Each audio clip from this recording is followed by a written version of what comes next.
Renacimiento mismo es una época difícil de definir, desechar.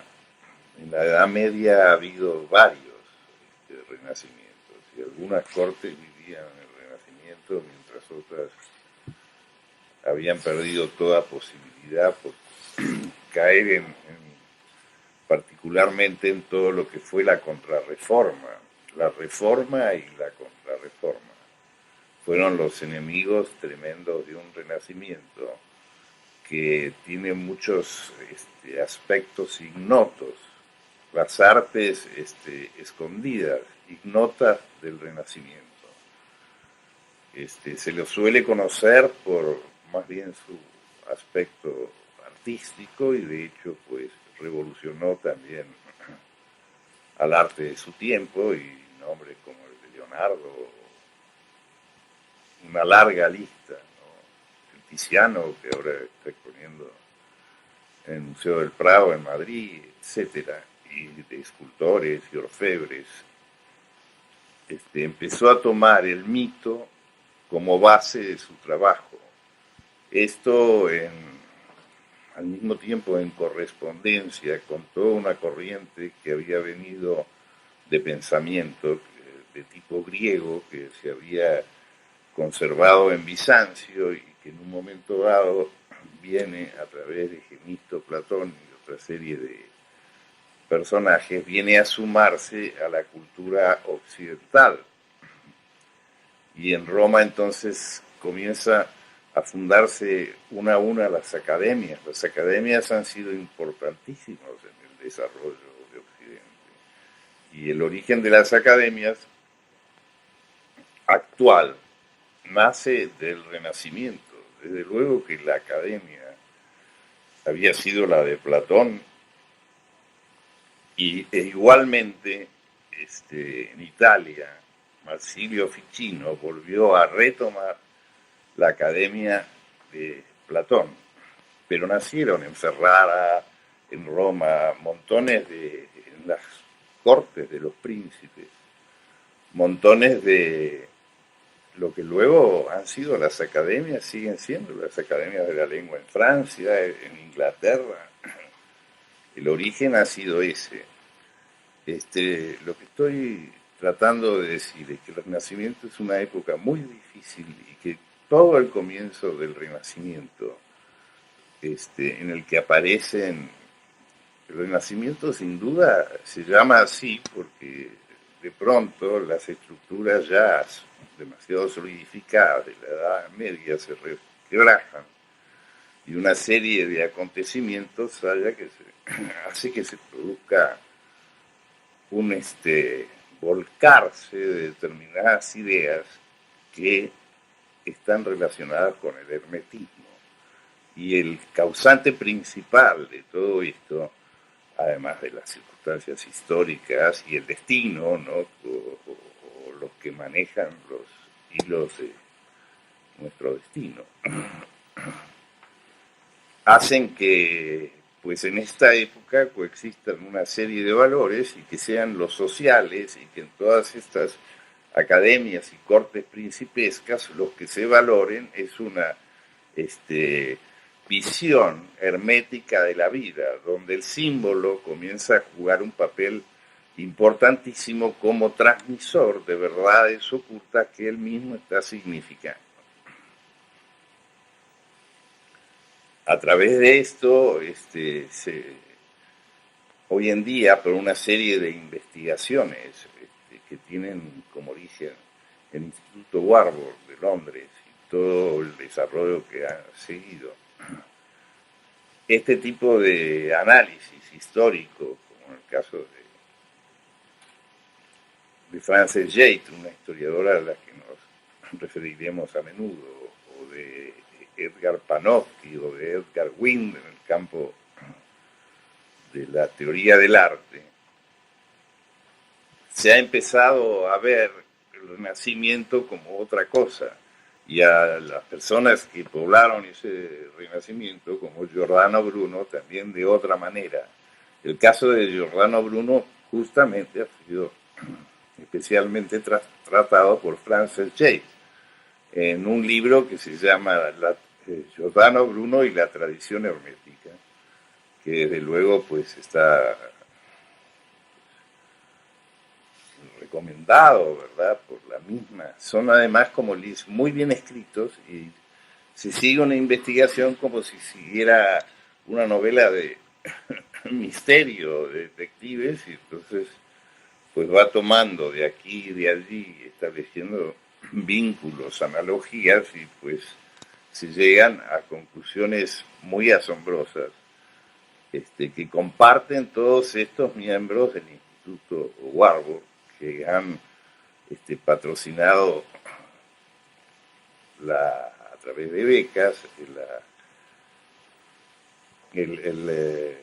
la publicación de libros de una serie de autores que estudiaron el Renacimiento de forma cabal y discutieron y encontraron en él, pues obviamente indicios herméticos, comenzando por el propio Ficino, cuya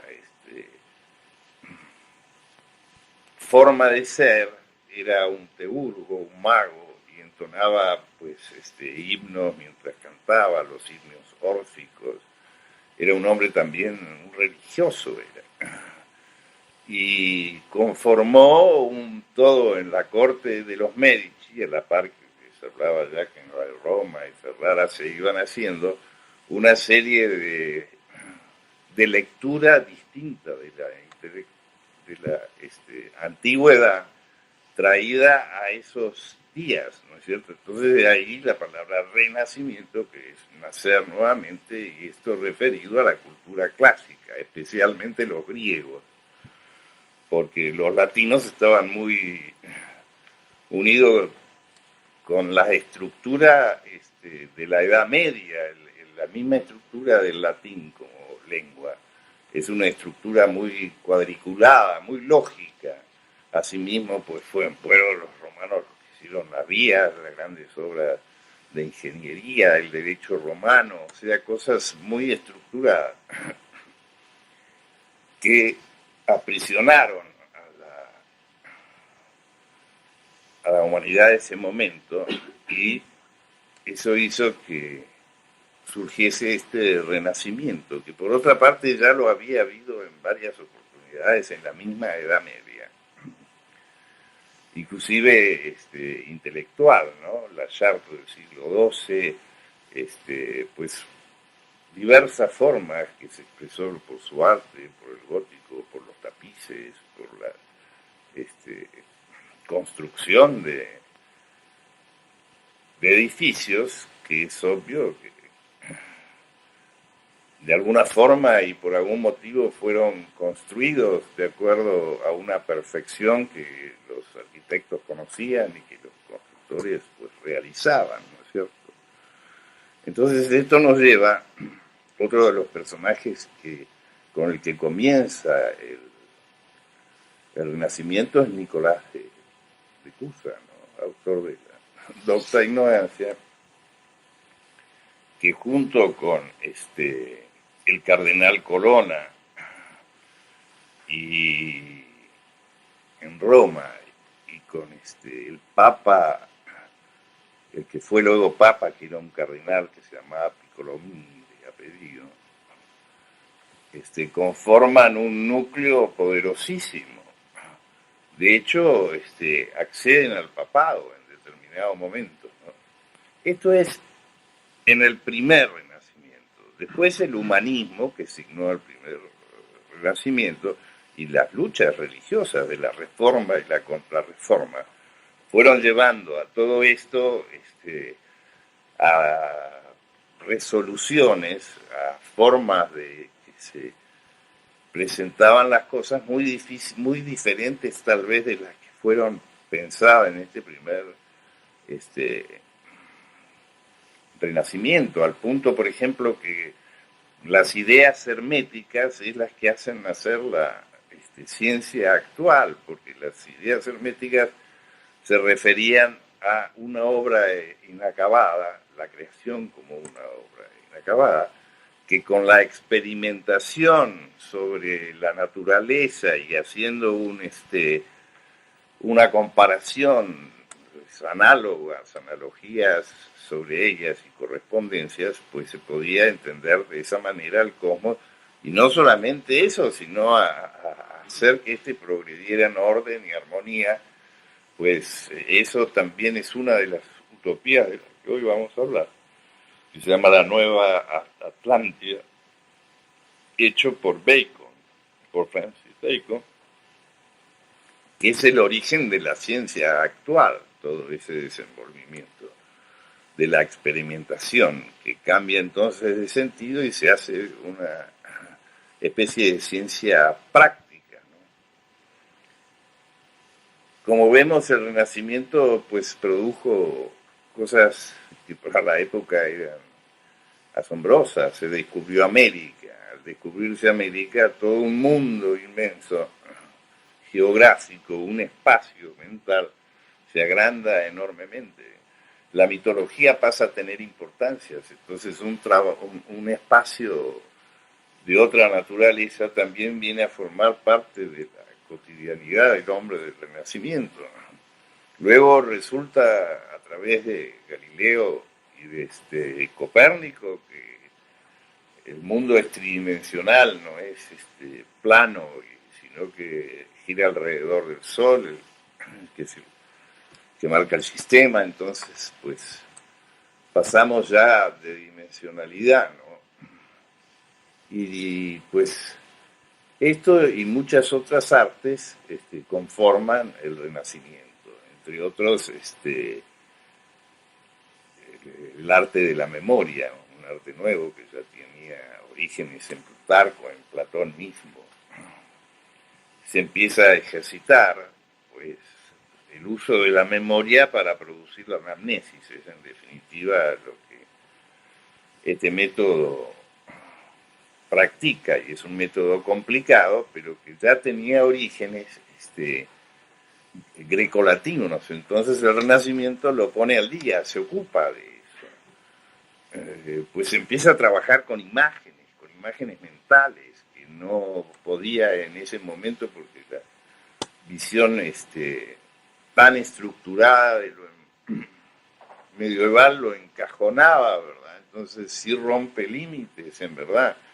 Ahora, pues es un estado también el Renacimiento, todo el mundo sabe, es un estado del alma, ¿verdad? En donde se regenera y nace de nuevo, como la naturaleza lo hace en sus diferentes ciclos. Y por lo tanto, esto tiene más relación con la primavera.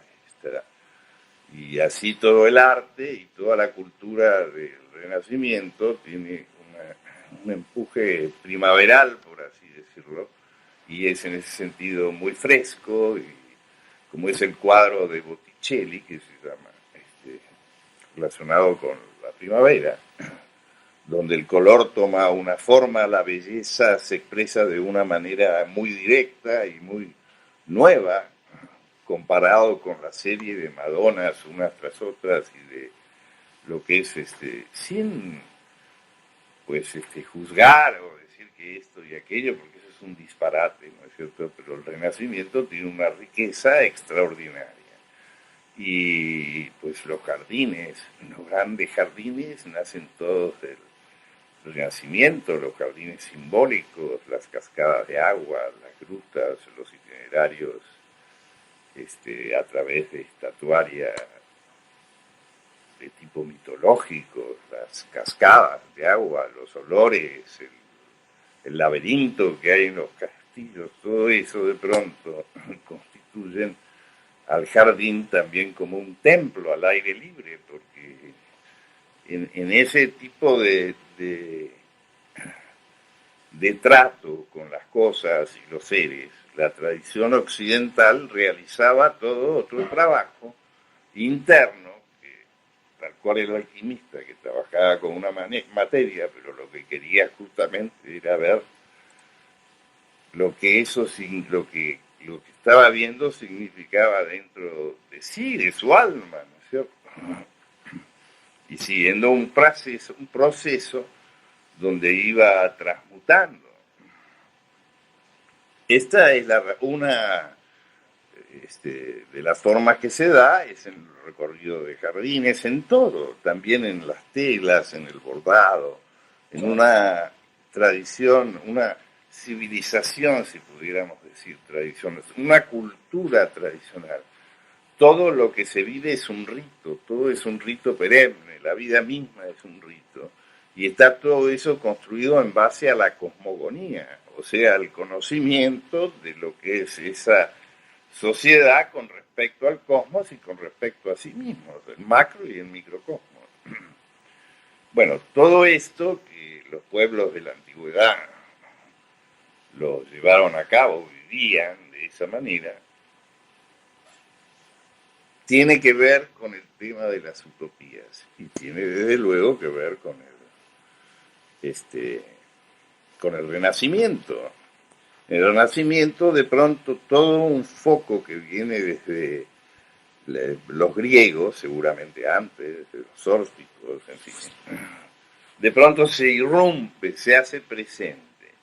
Y el protagonista principal de todo eso, secundado por, ya le nombré a cardenal Nicolás de Cusa, el cardenal de Sayón, toda una serie de personajes por los Medici, ¿no? Nada menos, en Florencia, hace que todo esto haga eclosión y en todas las artes y ciencias empiece lo simbólico a tener especial cabida y se describa una y otra vez un mundo que se quiere subrayar, es decir, otro mundo.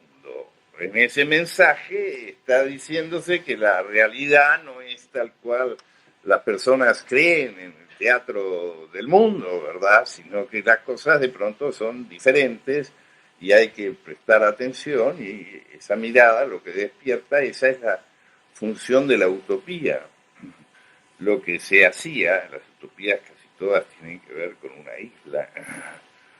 Esa isla está en un océano, todo esto símbolo del eje, del centro y del eje, y en el medio de las aguas está pues una isla.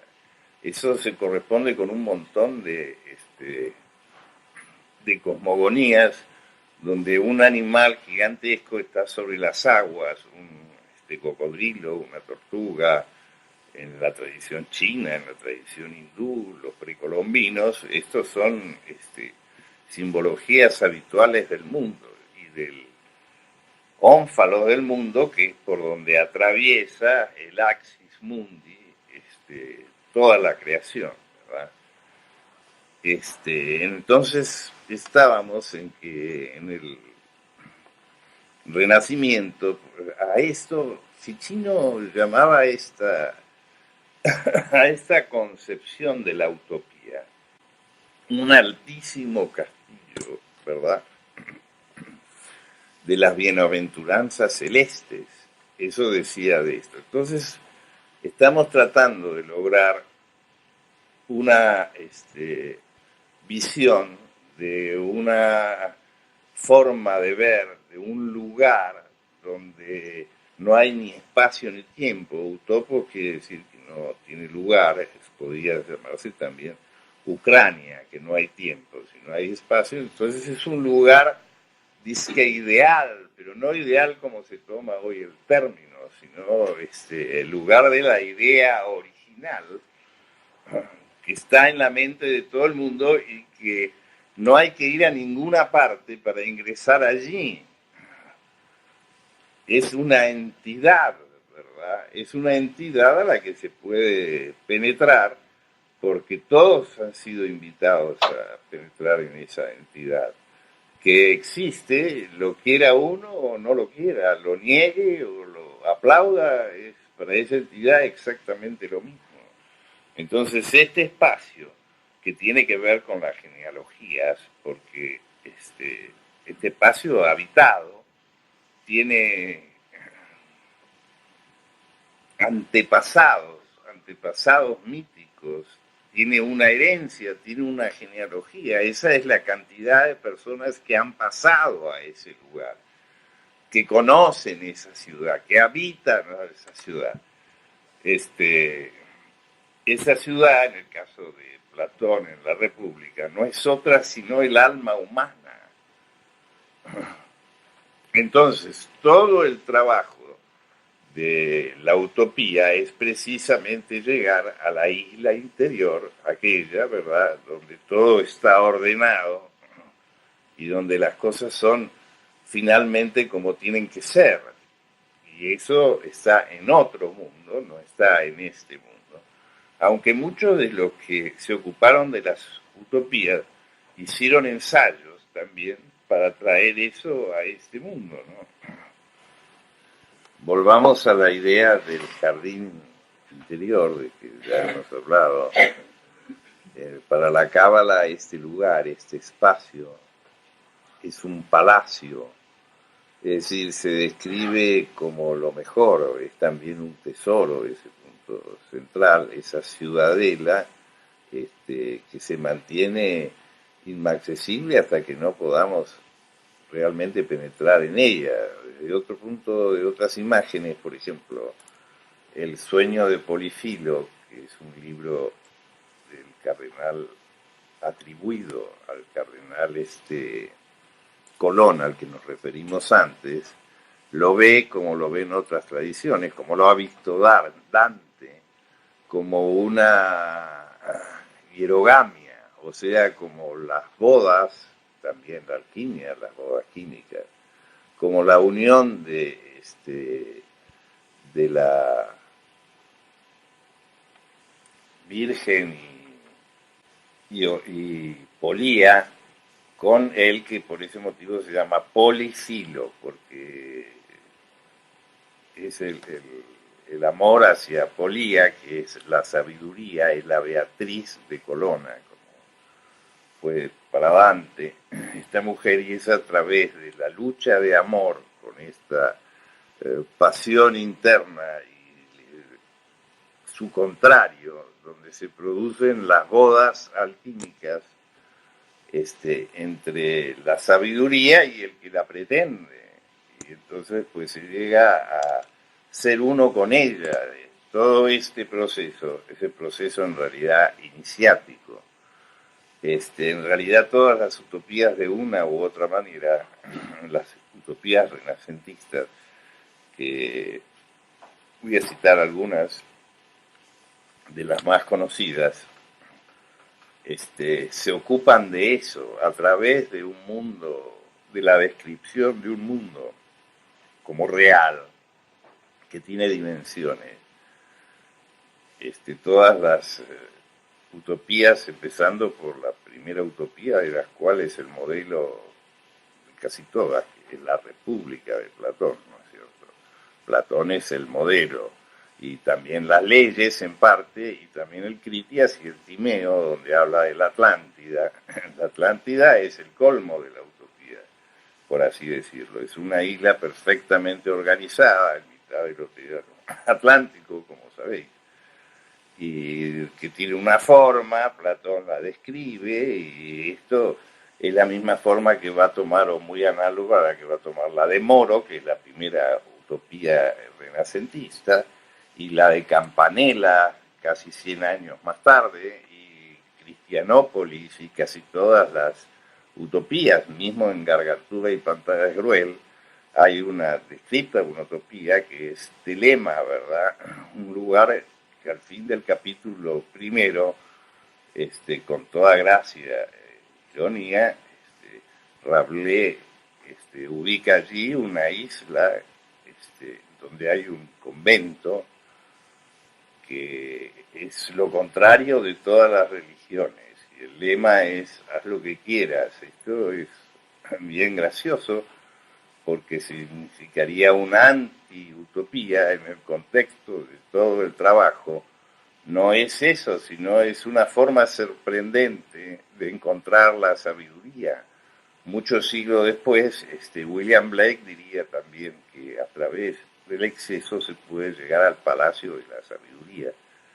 Entonces, pues esto es también una constante del Occidente y del Renacimiento.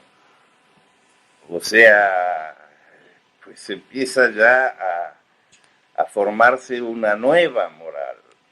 Hay una diferencia cada vez mayor entre la Iglesia y el Estado. La sociedad hasta el día de hoy comienza a ser más laica. Esto para algunos es tremendo porque entonces el espíritu religioso se pierde y se ha perdido. Para otros es también una posibilidad que el destino ha entregado al hombre contemporáneo y que ha heredado y con la cual trabajar y con la que es su única materia, la que tiene por delante. En ese caso, soñar con otra es no coger la que uno tiene enfrente y pues, esa es uno mismo, ¿no?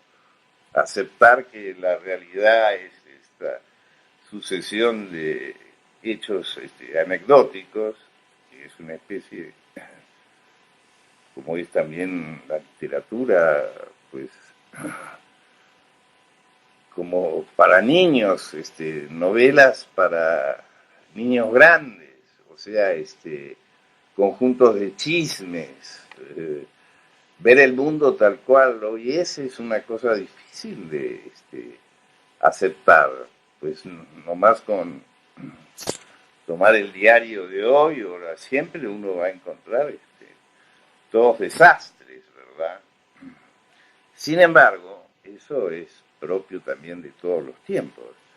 Y sin embargo, en el Renacimiento afloró una posibilidad como fue siglos antes, en la Alejandría del siglo I, segundo y tercero después de Cristo, donde el faro de la gnosis se encendió como en el caso del Renacimiento y en nuestro caso particular en las distintas utopías que se produjeron en esa época.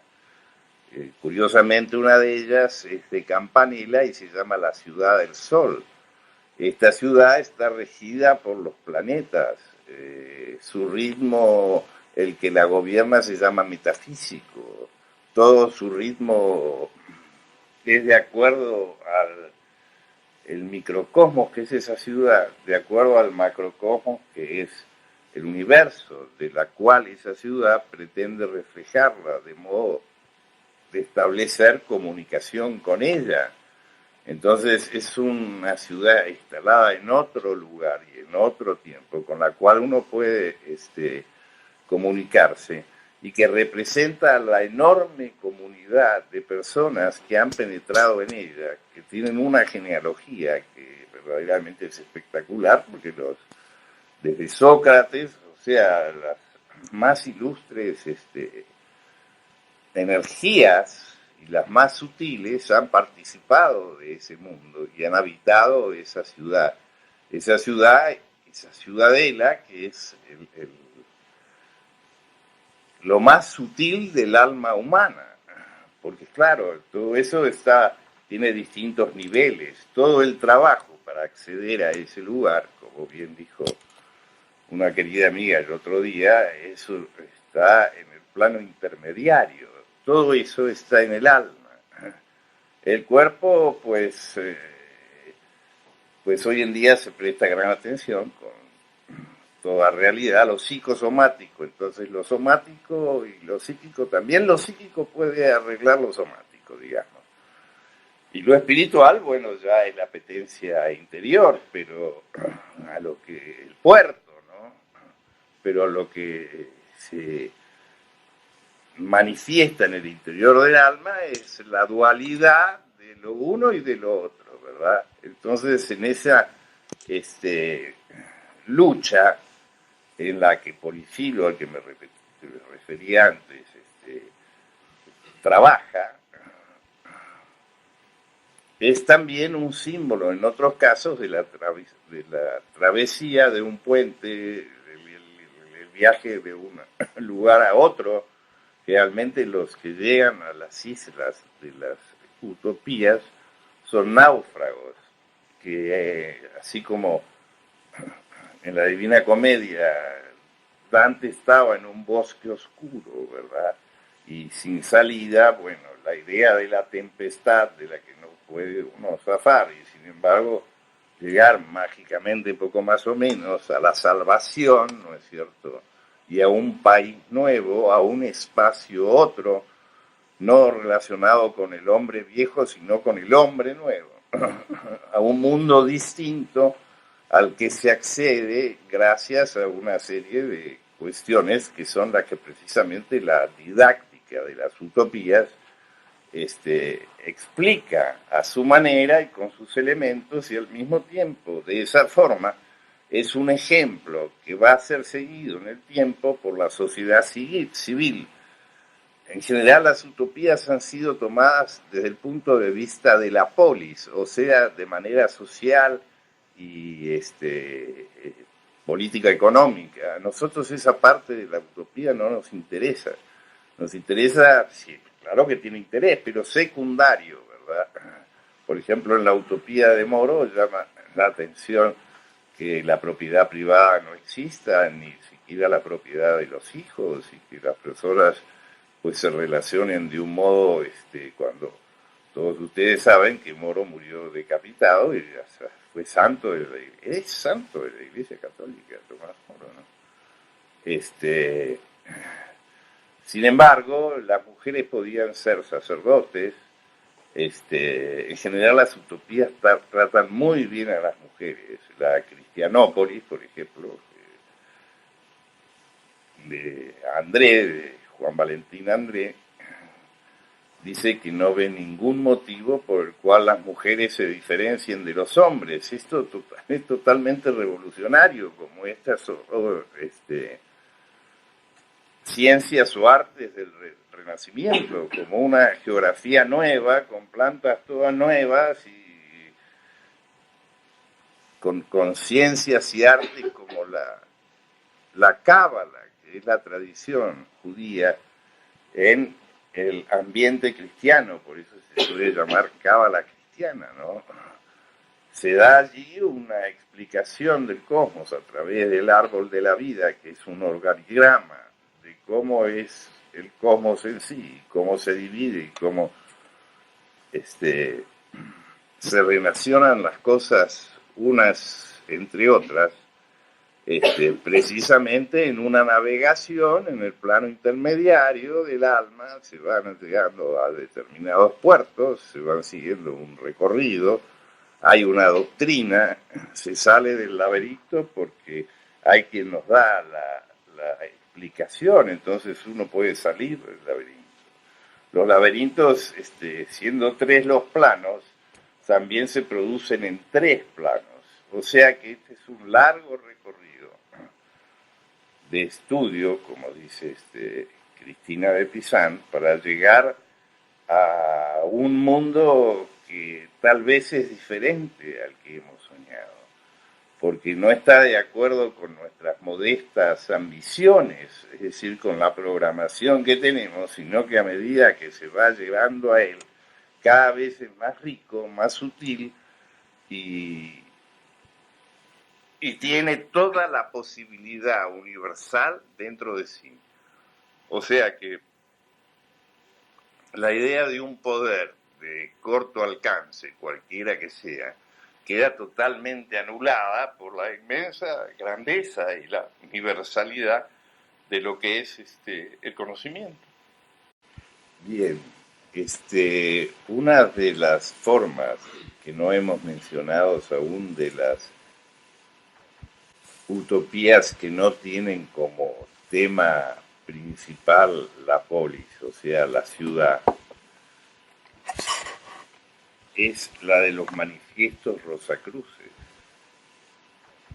Decíamos que hay una relación estrecha entre lo utópico y lo que verdaderamente se sueña en un futuro, en base a lo pasado.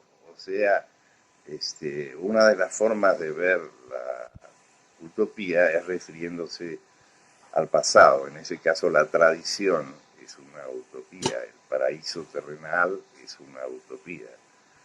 También esto puede verse hacia el futuro. De hecho, la utopía es una pretensión de ligar lo pasado con lo futuro en un eterno presente, que es esta ciudad donde el sol resplandece y gobernada por el metafísico, o sea, donde tiene todos los elementos de la tradición hermética y de la iniciación, el salir de este mundo. Lógicamente, pues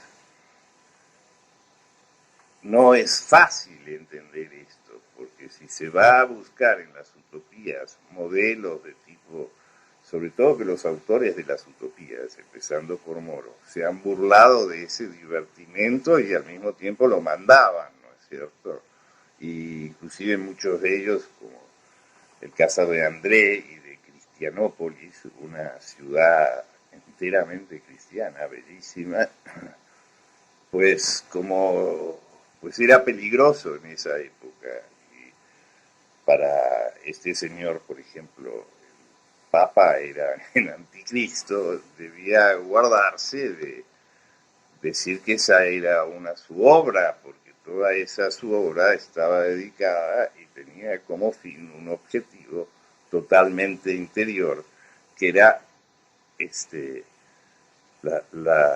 los ejercicios de una escuela a la que pertenecieron muchísimos, no es cuestión de dar nombre, de los integrantes de esa parte del Renacimiento, y pudieron legarnos lo que hoy tenemos, o sea, el fondo de conocimiento que ha creado esta cultura a partir del siglo XVIII, donde empiezan a perderse cada vez con más celeridad los valores. Los manifiestos rosacruces tuvieron un éxito extraordinario en Europa en cuanto a su difusión. También ayudó muchísimo la creación de la imprenta, que es también de esa época. Entonces ya no había sino que por la impresión había gran difusión y conmovió a la Europa. A raíz de estas distintas manifestaciones, el Renacimiento italiano se prolongó, el Renacimiento francés y en el inglés, y trataba esto de cada tanto, eran 50, 60 años, llegó hasta los manifiestos rosacruces, que he querido señalar porque si no se refieren a una ciudad, sí se refieren a un colegio invisible, a una iglesia secreta, a otro lugar donde pues todo el objetivo de la creación es regresar a lo no manifestado, a lo que en sí tiene la posibilidad y que contiene todas las cosas y que no es contenido por ninguna de ellas. Ese es todo el objetivo final de las utopías, es decir, el ingreso a ese lugar que no tiene ni espacio ni tiempo, pero que representa la comunidad de todos los intereses, de todos aquellos que han vivido estas circunstancias, cualquiera que sea el ingreso a ese lugar, y por lo tanto están presentes y vivos allí. Ellos son los antepasados, ¿no es cierto? Y esos antepasados míticos, pues los mitos, ¿qué son? Los mitos son las historias ciudadanas de una serie de personajes que son los dioses, ¿verdad? Pues eso es más utopía que la mitología griega, para ponerla que tenemos más cerca, no podría ser, ¿verdad? Entonces es una forma de la descripción de un estado del alma de los seres humanos, que por otra parte es como la filosofía perenne, algo que ha tenido lugar en todo tiempo y que se sigue manteniendo viva para todo aquel que quiera ingresar en ella. Pues eso es todo. Muchas gracias.